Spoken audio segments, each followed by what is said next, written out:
É uma alegria muito grande para mim poder estar mais uma vez com você para o programa Encontro com a Palavra. Seja bem-vindo. Estamos estudando o livro de Atos e no último programa compartilhei com você o Pentecostes particular do apóstolo Paulo. Quando Deus comissionou Ananias para batizar Saulo de Tarso, o velho homem teve lá os seus temores e reservas. Ouça o relato bíblico. Mas o Senhor disse a Ananias: vá.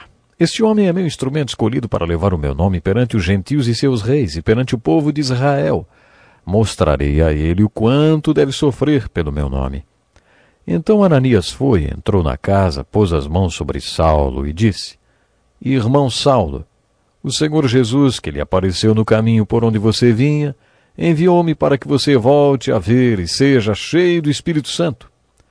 Imediatamente algo como escamas caíram dos olhos de Saulo, e ele passou a ver novamente. Levantando-se, foi batizado e, depois de comer, recuperou as forças. Saulo passou vários dias com os discípulos em Damasco. No último programa vimos a empolgante história da conversão de Saulo de Tarso, que tornou-se mais tarde o grande apóstolo Paulo. O livro de Atos é chamado por alguns de Atos dos Apóstolos, porque aproximadamente metade do livro conta os Atos de Pedro e a outra metade conta os Atos de Paulo. O apóstolo Paulo foi um dos grandes líderes da Igreja do Novo Testamento e escreveu cerca de metade dos livros nele contidos. Sem sombra de dúvida, Paulo foi o maior missionário que a Igreja cristã já viu em toda a sua história. No programa passado, estudamos sua conversão relatada no capítulo 9 de Atos. Na segunda metade desse capítulo, lemos sobre o que se seguiu a conversão do apóstolo Paulo. Deus mandou o velho Ananias batizar Saulo de Tarso. Acontece que só de ouvir o nome Saulo de Tarso, os cristãos tremiam de medo porque ele os aprisionava para serem torturados e mortos. Saulo era um perseguidor da primeira geração da igreja. Por isso, é claro que Ananias tinha suas objeções. Ananias tentou se justificar com Deus. Senhor, tenho ouvido muita coisa a respeito desse homem e de todo o mal que ele tem feito aos seus santos em Jerusalém. Mas Deus recusou a argumentação de Ananias e disse: Este homem é meu instrumento escolhido para levar o meu nome perante os gentios e seus reis e perante o povo de Israel. Deus tinha grandes planos para a vida de Saulo. Acho isso impressionante. Deus revelou seus planos a Ananias e lhe contou o que seria feito de Saulo de Tarso. Mas, para o próprio Saulo de Tarso, Deus não revelou nada. Ele simplesmente disse: Levante-se, entre na cidade, alguém lhe dirá o que você deve fazer. Quando Saulo perguntou: Quem és tu, Senhor? Em algumas traduções a pergunta é: Senhor, que queres que eu faça? As instruções seguintes foram: Levante-se, entre na cidade, alguém lhe dirá o que você deve fazer. A aplicação para a nossa vida é: se Deus quisesse, Ele poderia mostrar sua vontade para a nossa vida. Mas geralmente não é isso que Ele faz. Ele nos dirige a cada dia, uma orientação de cada vez.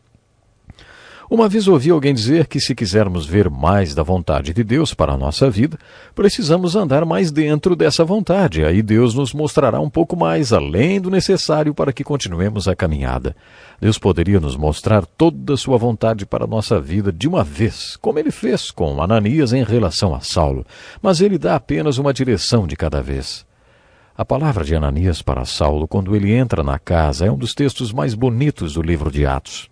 Ele começa dizendo: Irmão Saulo. Não é lindo ouvir isso? O autor do livro Nascido de Novo, de Chuck Colson, conta um incidente que aconteceu logo depois que ele nasceu de novo. Um amigo meu, Doug Curry, contou-me sobre um encontro que houve entre Chuck Colson e o senador americano Harold Hughes. Doug sabia que esses dois homens tinham opiniões políticas contrárias e eram inimigos políticos. Mas Harold Hughes era um crente nascido de novo e Chuck Colson também. Doug queria que os dois se encontrassem. Quando eles se encontraram, nenhum dos dois ficou muito empolgado. Harold Hughes, principalmente, não ficou nada animado quando encontrou Chuck Colson. Como muitos, ele duvidava da veracidade da conversão de Chuck Colson, que contou novamente a história do seu novo nascimento na casa do meu amigo. Ele contou como o executivo Tom Phillips o convidou para ir à sua casa e como levou a Cristo. Nesse momento, Harold Hughes atravessou a sala, abraçou Chuck Colson e disse: "Você é meu irmão, eu te amo." Mais tarde, Harold Hedge e alguns outros homens passaram a se encontrar regularmente para orar e estudar a Bíblia com Chuck. Quando Chuck foi para a prisão porque seu filho tinha se envolvido com drogas, alguns desses homens se ofereceram para ficar no sistema penitenciário e cumprir a pena de Chuck. Esse tipo de irmandade é que marca a Igreja de Jesus Cristo. E é esse tipo de desprendimento que observamos na segunda metade do capítulo 9 de Atos. Assim que Ananias entendeu que aquele perseguidor da igreja tinha se convertido, ele disse: "Irmão Saulo." Isso é muito bonito. Quando reconstruímos a vida de Paulo a partir da segunda metade do capítulo 9 de Atos, percebemos que existe uma mudança cronológica na vida dele. Através do relato de Lucas, parece que logo depois que Saulo de Tarso se converteu, tornou-se o apóstolo Paulo e passou a pregar no nome de Jesus Cristo em Damasco e em Jerusalém com ousadia. Mas, se você observar um pouco os escritos de Paulo, vê que no primeiro capítulo de sua carta aos Gálatas, o apóstolo Paulo conta que sua conversão teve de ser trabalhada e que isso levou tempo. Neste capítulo de Gálatas, o apóstolo Paulo se apresenta como enviado, não da parte de homens, nem por meio de pessoa alguma, mas por Jesus Cristo e por Deus Pai. Ele conta que depois da sua conversão, ele não teve contato com carne ou sangue. Ele não foi para Jerusalém para ver como andavam as coisas com Pedro, Tiago e João, apóstolos mais antigos que ele. Não, ele foi para o deserto da Arábia e lá encontrou-se com o Cristo ressurreto.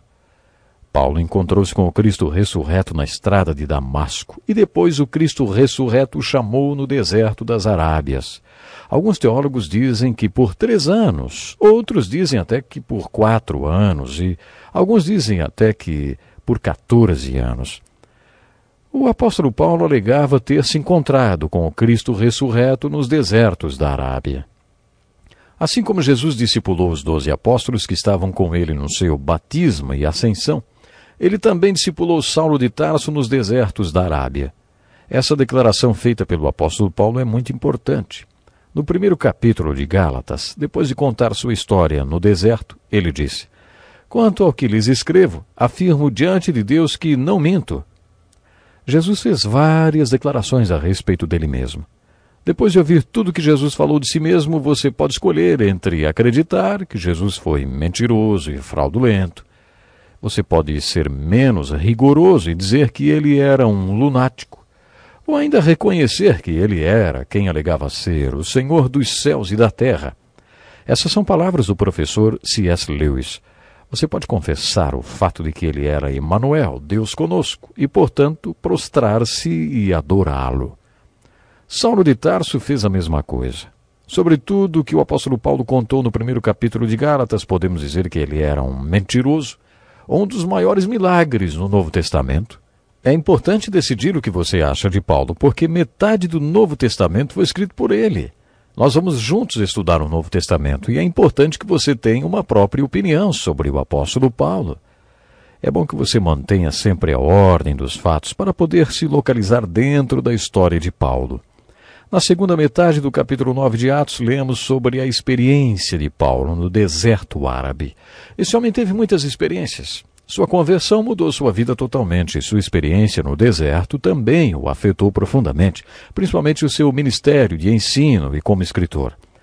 Paulo também teve uma experiência celestial que impactou sua vida, que é registrada no capítulo 12 de 2 Coríntios, em que ele conta que foi levado para o terceiro céu. Esse acontecimento pode ter ocorrido quando ele foi apedrejado em Listra. Realmente não dá para falar de Paulo sem falar de suas experiências. Leia comigo os versículos 26 e 27 do capítulo 9 de Atos. Quando chegou a Jerusalém, tentou reunir-se aos discípulos, mas todos estavam com medo dele, não acreditando que fosse realmente um discípulo. Então Barnabé o levou aos apóstolos e lhes contou como no caminho Saulo vira o Senhor que lhe falara e como em Damasco ele havia pregado corajosamente em nome de Jesus. O livro de Atos enfoca os ministérios de Pedro e de Paulo, mas no seu relato encontramos mais de 50 outros personagens da igreja. Nesses 2 versículos nos deparamos com um desses personagens, Barnabé, cujo nome significa filho da consolação. Barnabé foi o primeiro companheiro de Paulo no ministério missionário. Descobrimos que os textos bíblicos que depois da conversão de Saulo e de sua experiência no deserto, ele foi para a sua cidade natal, chamada Listra. Muitos tinham se convertido em Antioquia e Barnabé estava lá para instruir aqueles novos convertidos. Barnabé se lembrou de Saulo de Tarso e achou que ele deveria ir até Antioquia para ajudar naquele ministério de ensino. Foi exatamente Barnabé quem fez com que Paulo iniciasse o seu ministério de plantar igrejas. Conforme esses 2 versículos que lemos, Barnabé apresentou e intercedeu por ele junto aos outros crentes. Quando consideramos a grandeza do ministério de Pedro, devemos nos lembrar que, se não fosse pelo seu irmão André, esse ministério tão importante jamais teria começado. Foi André quem levou Pedro a Jesus. A mesma coisa aconteceu com Paulo e Barnabé. Paulo talvez jamais tivesse o ministério tão importante que teve para o crescimento da igreja se não fosse um homem desconhecido pela maioria, chamado Barnabé. O seu nome, que significa Filho da Consolação, já explica qual era o seu dom e ministério. Ele sempre encorajava as pessoas, estava sempre procurando levantar e encorajar as pessoas para fazer aquilo para o que Deus as havia chamado. Existia um homem chamado Dawson Trotman. Quando este homem morreu, Billy Graham pregou no seu funeral. Segundo Billy Graham, Dawson Trotman havia influenciado mais vidas do que qualquer outra pessoa. Dawson Trotman se dedicava a orientar e instruir pessoas individualmente na sua fé. Ele sempre acompanhou o progresso e o caminhar de fé das pessoas que se convertiam nas primeiras cruzadas evangelísticas de Billy Graham. Dawson Trotman morreu num acidente de barco. Havia uma garota no barco que não sabia nadar e enquanto Dawson Trotman tentava salvar aquela menina, ele se afogou. A revista Time fez uma matéria desse acidente e mostrou uma foto de Dawson Trotman. A legenda da foto dizia: ele estava sempre segurando firme a mão de alguém. Realmente, essa foi a vida dele. E o mesmo poderíamos dizer de Barnabé. Ele estava sempre segurando firme a mão de alguém. Eu tenho que ficar por aqui hoje. Não perca o próximo programa. Até lá. Este é um estudo escrito pelo Dr. Dick Woodward, na voz do pastor Edson Bruno.